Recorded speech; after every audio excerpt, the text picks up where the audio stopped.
The first rule of success is to have a vision.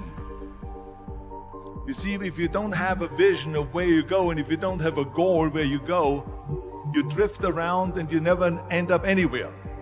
It's like you can have the best ship in the world, you can have the best airplane in the world. If the pilot or the captain doesn't know where to go, it would just drift around. It would not end up anywhere, or most likely in the wrong place.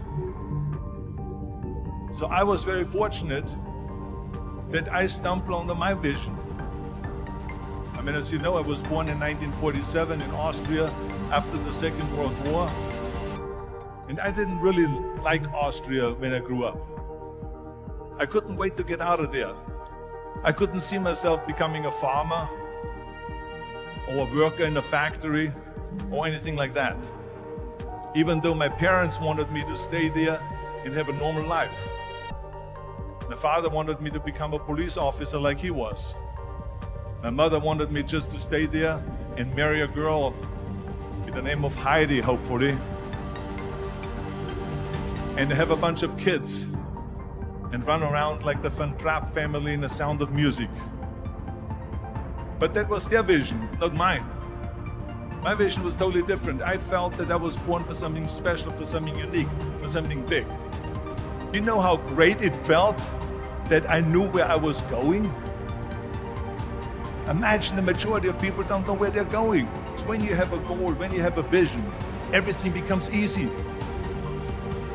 Because remember that in America, for instance, when you study, you will see the percentage of people that like their jobs. 74% hate their job in America. Now, there's not much different when you come to Europe. The majority of people don't like what they're doing because they're really not doing it because they didn't have a goal and they followed this goal. They just aimlessly drift around, and then all of a sudden there's a job opening, so they get that job because you have to work. But then when you work, it's a chore. It's work. It's not fun. So if you think about, only a quarter of the people really enjoy what they're doing in life. That is unbelievable if you think about it. So I felt so blessed that I knew what I was doing.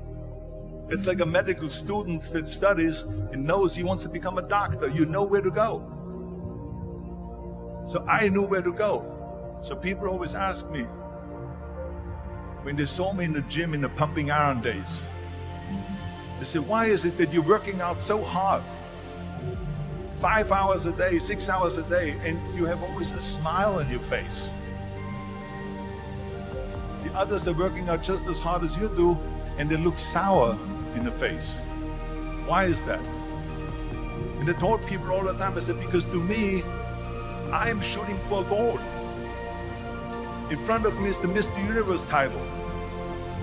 So every rep that I do gets me closer to accomplishing that goal, to make this goal, this vision turn into reality. Every single set that I do, every repetition, every weight that I lift will get me a step closer to turn this goal into reality. So I couldn't wait to do another 500-pound squat. I couldn't wait to do another 500-pound bench press. I couldn't wait to do another 2,000 reps of sit-ups. I couldn't wait for the next exercise, for the next half hour of posing and all the kind of things that you have to do to be a champion. And with the age of 20, I went to London and I won the Mr. Universe contest as the youngest Mr. Universe ever.